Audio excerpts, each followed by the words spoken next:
Danutė kartu su kultūros centro atstovais garbaus jubiliejaus 90-mečio proga pasveikino ilgametę lietuvių kalbos mokytoją, Druskininkų garbės pilietę Eleną Kvaraciejienę. Na, o dabar kviečiame pasiklausyti, ką pačiai jubiliatei reiškia druskininkai.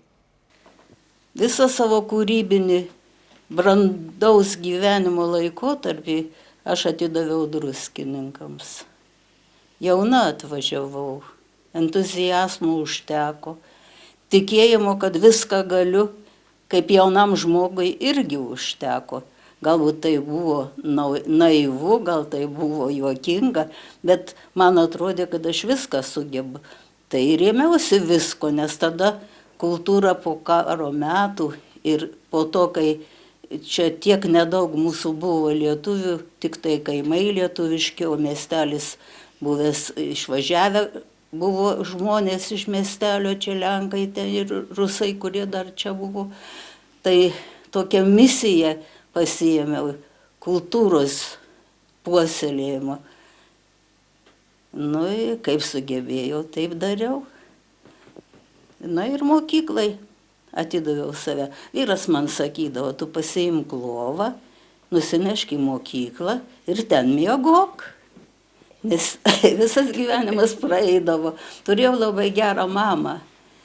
Ji viską už mane darė ir sūnų man augino ir šeimininkavo, tai man tokia buvo galimybė atsiduoti darbui ir tai kūrybai, kurią aš sugebėjau duoti savo vaikams, savo mokiniams.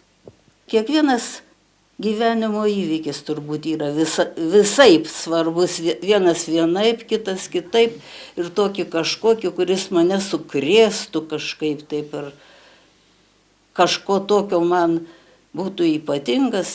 Visas gyvenimas buvo gražus, visas gyvenimas buvo kūrybingas, visą gyvenimą džiaugiausi gyvenimu, džiaugiausi vaikais, džiaugiausi žmonėmis, kurie mane supa, kad aš gal neišskirsiu ne vieno. O jeigu šiandien vėl būtų ta diena, kai su, nežinau, lagaminais atvyksate į Druskininkus, ar kažką keistumėt, ar esate absoliučiai patenkinta viskuo ir norėtumėt, kad ir antrą kartą viskas būtų taip pat? O kuris žmogus nenori keisti gyvenimą? Bet aš manau, ne, aš nekeiščiau. Tikriausiai gyvenčiau taip, kaip gyvenau, ir dirbčiau taip, kaip dirbau, ir džiaugčiausi taip, kaip džiaugiausi savo pasiekimais, vaikų savo pasiekimais, mokinių pasiekimais. Ir galbūt neverta netgi galvoti, kad tu kažką galėjai pakeisti. Man atrodo, kad yra nulemtas iš aukščiau tavo kelias. Ir tu negali pasirinkti. Eini tuo keliu, kuris yra iš anksto numatytas ir nuo tavo pastangų, tikrai niekas nepasikeis. Aš tikiu likimu. Atgimimo vidurinė mokykla šiemet mini 65-ąjį jubiliejų. Ta proga vakar mokyklos skaitykloje atidaryta ilgametės darbų mokytojos, mokytojų seniorų klubo narės Aldonos Galdikienės siuvinėtų paveikslų paroda. Lietuvoje siuvinėti pradėta dar gotikos laikais. Mūsų protėviai siuvinėjimo meną taikė tik ypatingiems daiktams, drabužiams, kurie buvo naudojami apeigoms, šventėms bei bažnyčios reikmėms. Dažnuose namuose yra mums brangių relikvijų močiučių ar prosenelių siuvinėtų staltiesių, pagalvėlių, paveikslų ar kitokių rankdarbių. Mokytoja Aldona Galdikienė rankdarbius kūrė visą gyvenimą, o dabar mokykloje, kur ilgus metus mergaitėms dėstė darbus, surengė savo siuvinėtų paveikslų parodą. Mano visas gyvenimas pagrindė ir mano arkliukas tai yra mezgimas.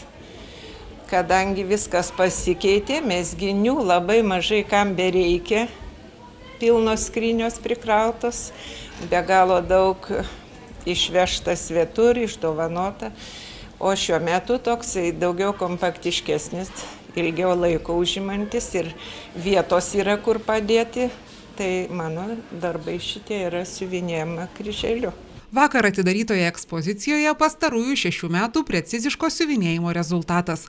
Aldonos Galdikienės kryželiu kruopščiai išsiuvinėti motyvai labai tapybiški. Kiekviename paveiksle subtiliai dera spalvos ir atspalviai, kiekvienas jų spinduliuoja šilumą.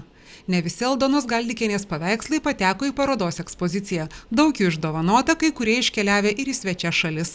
Nuo vakar parodos atidarymo dieną autorė klausėme, ką ji dažniausiai renkasi siuvinėti ir kuris kūrinys jai brangiausias.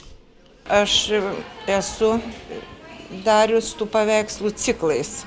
Pagrindinis mano ciklas buvo žiemos peizažai. Nežinau, kodėl tokia vienatvė gal man asocijuojasi su žiema.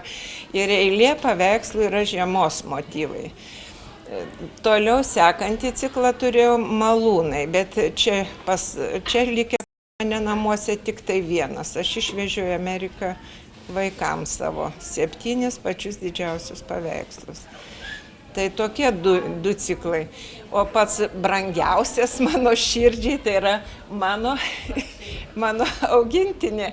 Tai yra Vesta šunytė, kuri yra ir šiuo metu pas mane. Jis yra pamestinukė, labai ištikimas draugas, tai su didžiausia pagarba išsiuvinėjau aš ir savo taksį. Tokiu būdu jam žinot. Tokiu būdu jam žinau. Yra paveikslai skirti pagal nuotaiką dovanom.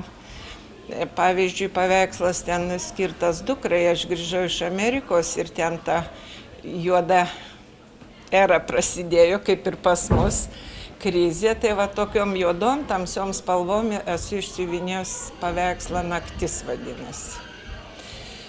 Dabar sūnui irgi jubiliejiniai metai, tai jisai gyvena Anglijoje, tai išsiuvinėjau paveikslą ten pat Anglijos peizažas.